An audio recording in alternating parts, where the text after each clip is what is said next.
Jejak Rasul memulakan pengembaraan di Sumatera dengan menjejaki perkembangan Islam di Deli. Beginilah suasana Deli hari ini setelah 700 tahun menerima Islam. Hari ini, Medan lebih dikenali daripada Deli. Setelah 2 kurun berlalu, Medan yang pernah menjadi pusat pemerintahan kerajaan Deli berubah dari sebuah bandar perkebunan menjadi kota metropolis yang sibuk dengan 2 juta penduduk. Kesesakan perkara biasa di kota Medan, bandar terbesar di Pulau Sumatera, keempat terbesar di Indonesia selepas Jakarta, Surabaya dan Bandung. Jam 8 pagi, Bapak Baginda Asli bersiap-siap membuka perniagaannya.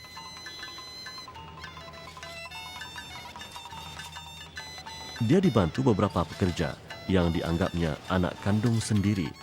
Tetapi pembantu yang paling istimewa ialah Ibu Nurhayati, istri kesayangannya.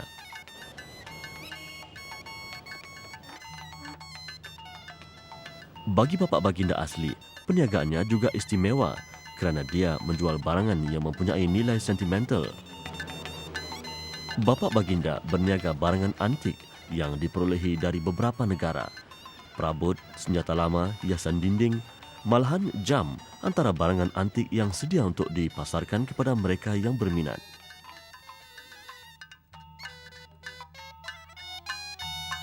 Namun yang lebih berharga baginya ialah barangan yang sezaman dengan Kesultanan Deli yang menjadi tulang belakang sejarah kota Medan. Tiada yang lebih bernilai daripada sejarah yang tersembunyi di sebalik barangan ini.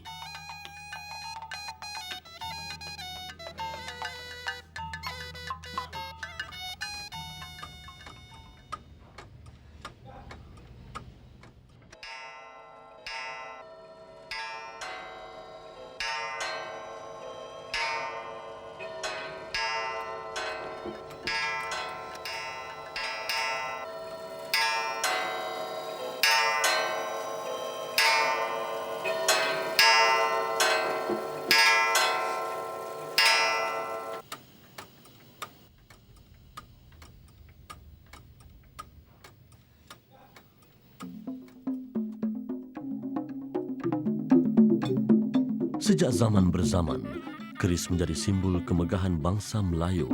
Selain berfungsi sebagai senjata mempertahankan diri, keris menjadi sebahagian daripada elemen penting dalam upacara dan adat istiadat Melayu silam.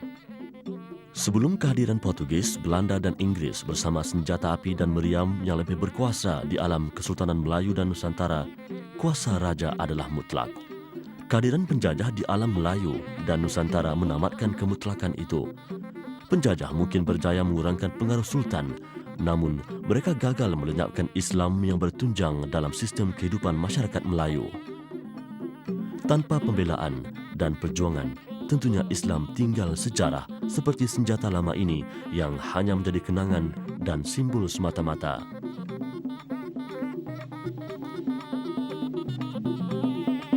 Ini sewah dari Aceh.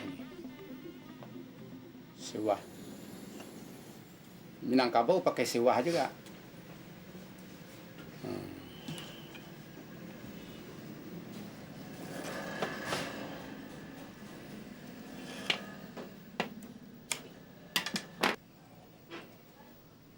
Terus Minangkabau pakai ini juga, Melayu pun pakai ini juga. Berapa tahun? Ini sudah ratusan tahun, kalau kira-kira 200 tahun sudah ada ini. Ini emas ini. Perak, emas. Gading. Sejarah adalah masa silam yang tidak mungkin dijual beli. Nilai sejarah adalah kemanusiaan, teladan dan kenangan. Pertama kali diduduki Sultan Deli, Ma'mun Al-Rashid pada tahun 1891, Istana Ma'mun menjadi lambang kemegahan silam Kerajaan Deli. Di Deli, Sultan bukan saja ketua pemerintahan dan adat, bahkan juga pemimpin agama. Didampingi para ulama, Sultan Deli meneruskan tradisi itu hinggakan ulama lah yang akan memangku jawatan Sultan apabila Sultan mangkat sebelum Sultan baru dinobatkan. Mungkin Istana Makmun ditakdirkan untuk terus berdiri di tanah Delhi ini sebagai ingatan kepada masyarakat Islam agar menghargai tradisi itu berpandukan Islam.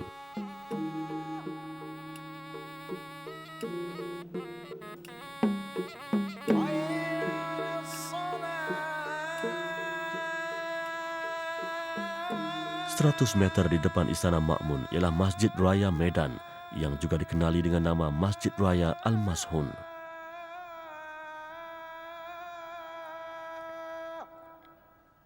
Kononnya, lokasi masjid ini dipilih oleh seorang ulama dengan melemparkan sekeping kertas dari anjung Istana Makmun. Kertas yang dilempar itu jatuh 100 meter dari istana, lalu disitulah dibenanya masjid ini. Masjid Al-Mashun ini dikira antara masjid terindah di Indonesia yang dibina pada tahun 1906 semasa zaman penjajahan Belanda. Ia memperlihatkan keindahan gabungan seni bina Timur Tengah, India dan Eropah.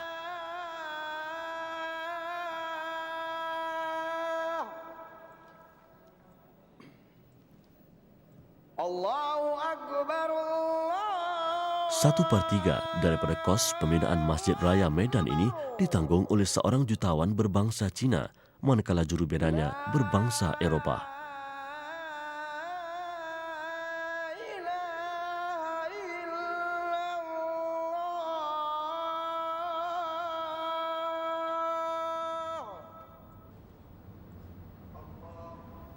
Ragam hias bermotifkan geometri dan arabesk yang indah pada dinding dan tiang mendamaikan jiwa pengunjungnya. Struktur yang dipanggil mimbar Bilal ini menjadi tempat dua orang Bilal bersolawat, membaca Al-Quran atau mengulangi takbir imam pada hari Jumaat. Masjid berperanan besar dalam masyarakat Melayu Delhi suatu ketika dahulu. Masjid turut menjadi penghubung antara rakyat dengan sultan. Apabila timbul sebarang persoalan yang bersifat keagamaan atau kemasyarakatan, rakyat akan merujuk kepada imam masjid selaku pemimpin masyarakat yang disegani. Persoalan yang tidak dapat diselesaikan akan diaju kepada kepala daerah yang kemudiannya dibawa pula kepada sultan. Sultan pula akan meminta pandangan mufti yang akan menasihati baginda dalam menyelesaikan persoalan berbangkit. Benarlah hadis Nabi SAW yang membawa maksud agama raja menjadi agama rakyatnya.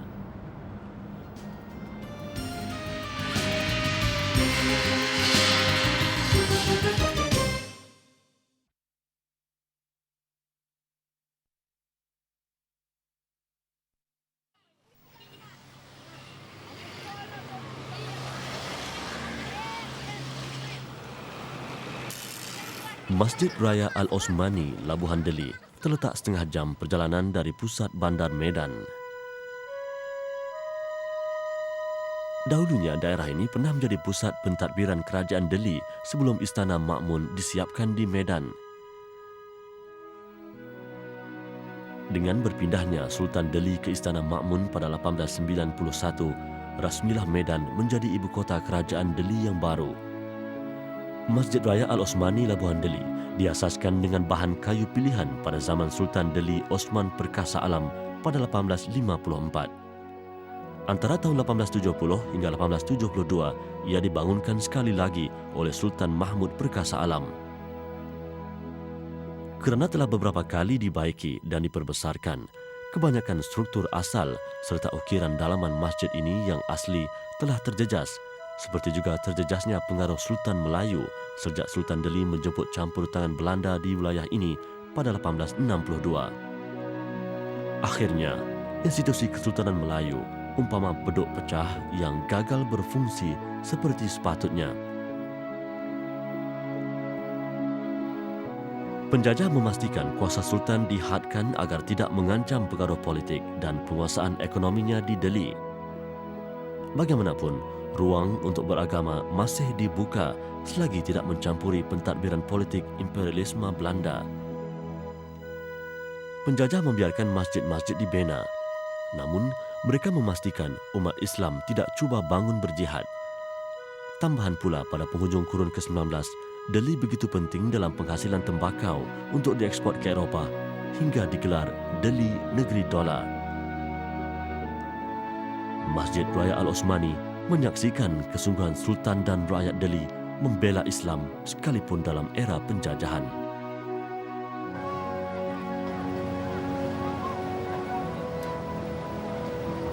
Kehadiran imperialis Belanda bagaikan parasit yang menghisap kekayaan bumi Delhi dan mencengkam kedaulatan kesultanannya. Sekalipun Sultan-Sultan Delhi juga kaya raya, dilimpahi kemewahan hasil konsesi tembakau yang diberikan kepada pemodal asing, kuasa Sultan telah terhakis ekoran perjanjian yang ditandatangani. Berakhirnya Perang Dunia Kedua diikuti pengisytiharan Indonesia sebagai sebuah negara republik yang merdeka pada 1945, disusuli dengan Revolusi Sosial 1946 membawa noktah akhir pengaruh Kesultanan Melayu. Pada Mac 1946, didalangi golongan radikal, revolusi sosial dilancarkan bertujuan menghapuskan kuasa istana yang dianggap sebagai pelaksana dasar imperialisme penjajah.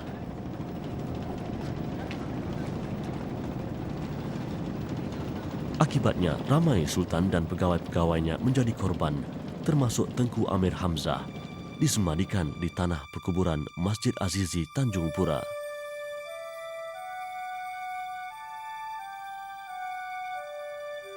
Masjid Azizi Tanjung Pura ini diasaskan oleh Sultan Langkat ketika itu, Sultan Musa Al-Khalidi Al-Muazzam Shah pada tahun 1296 Hijriah.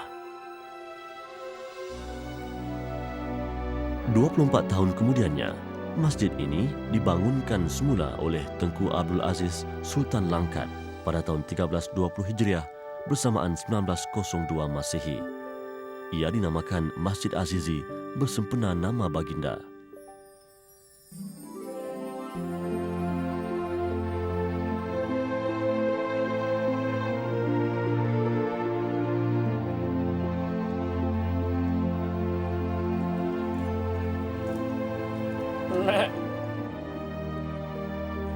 Abdul Rahman Walad berusia 67 tahun. Semasa mudanya, dia seorang pelaut. Dia mendapat inspirasi daripada semangat juang Amir Hamzah. Sekalipun tidak pernah bersemuka dengan tokoh itu, kerana mengagumi dan menghormati perjuangan Amir Hamzah, Abdul Rahman menghafal dan sering mendeklamasikan syair dan puisinya.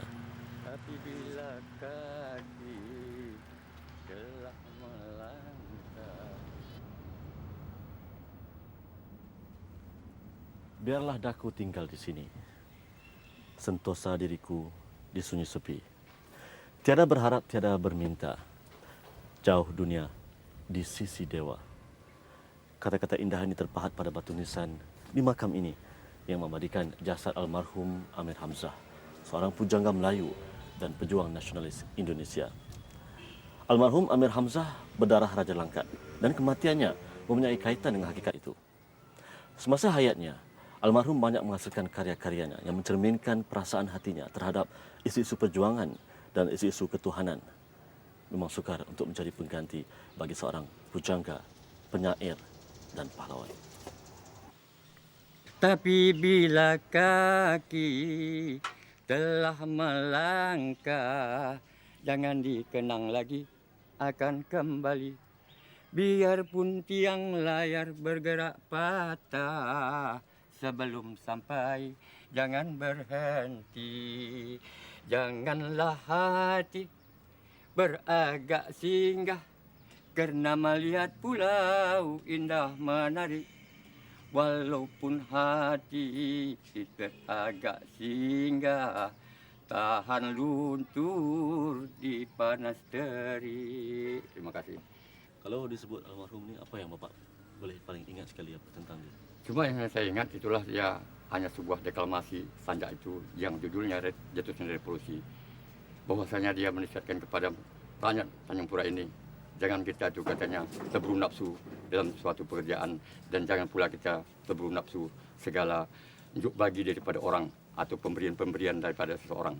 Hanya saya mendengar deklamasi sanjaknya itu yang berjudulkan kepala ceritanya Jatuhnya Revolusi, itulah tadinya, jangan mudah digoda haruan nebuya, nanti neraka ini tambah menyiksa. Lihat langit yang begitu indah, jika ada senjata di tangan Buya, tembaklah petualang itu. Setelah beberapa detik terdengar bunyi letusan, terletaklah sebuah brand di sisi kirinya, di mana suara mengepak dan darah memusa. Ini kan malaikat maut yang mencabutkan nyawanya.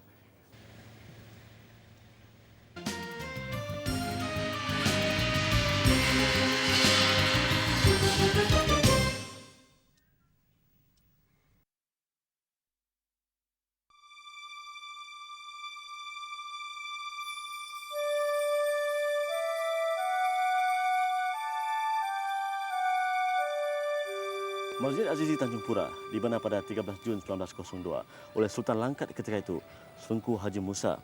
Seperti juga dengan Masjid Ma'mun di Bandar Medan. Reka bentuk masjid ini mirip kepada seni bina orang Islam Spanyol. Malah dia mengatakan ia menyerupai dengan seni bina Masjid Cordoba yang terkenal itu. Dalam satu kajian yang dilakukan mengenai seni-seni bina masjid, mereka merumuskan bahawa reka bentuk arca atau arch seperti ini mempunyai maksud yang tersirat.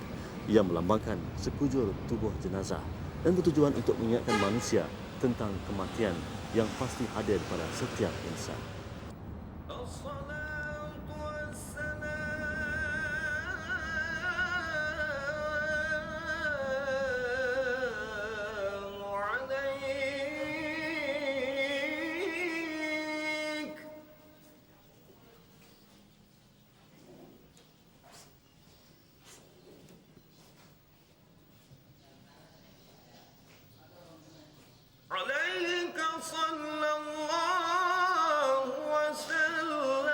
Sekalipun direka bentuk oleh juru bina Belanda, Masjid Azizi menonjolkan seni bina Islam yang indah.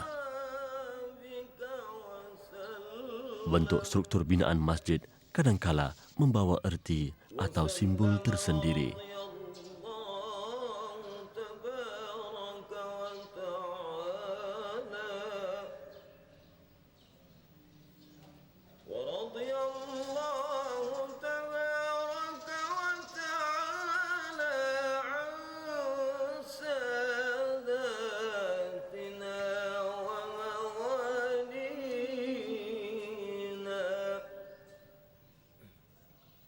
Kami tinggalkan Masjid Azizi dan makam Amir Hamzah dengan tekad menjadikan puisi dan syairnya sebagai inspirasi dalam mengharungi cabaran hidup ini. Selamat tinggal Amir Hamzah. Semoga Allah mencucurkan rahmat ke atas ruhmu.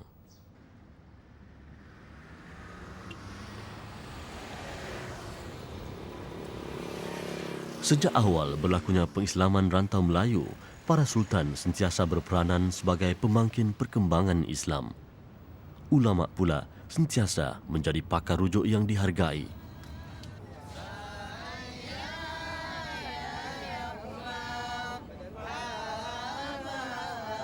Ajaran Islam yang menanamkan semangat ketaatan kepada Allah, Rasul dan pemimpin yang beriman menumbuhkan negara yang bertunjangkan Al-Quran dan Sunnah. Dengan kekuatan persenjataan, ekonomi serta muslihat penjajah yang licik, kedaulatan negara terancam dan menemui kepupusan. Hadis Nabi ada mengingatkan kita dengan ungkapan yang membawa maksud, orang Islam tidak wajar dipatuk ular 2 kali di lubang yang sama. Maka, kesilapan generasi terdahulu tidak wajar diulangi oleh umat Islam pada zaman ini dan masa hadapan.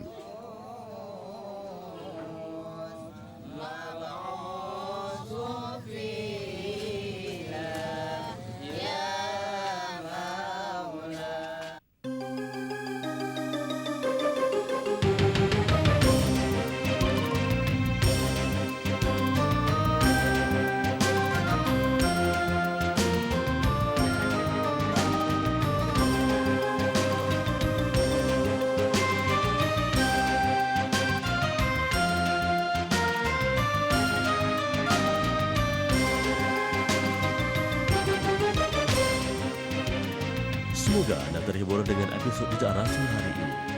Esok, Jejak Rasul menyambung pengembaraan ke Sumatera Barat, melihat keunikan Pulau Musalla, pulau yang menjadi tumpuan pelaut sejak ratusan tahun dahulu kerana air terjunnya yang jatuh terus ke dalam laut, memudahkan pelaut mendapatkan bekalan air.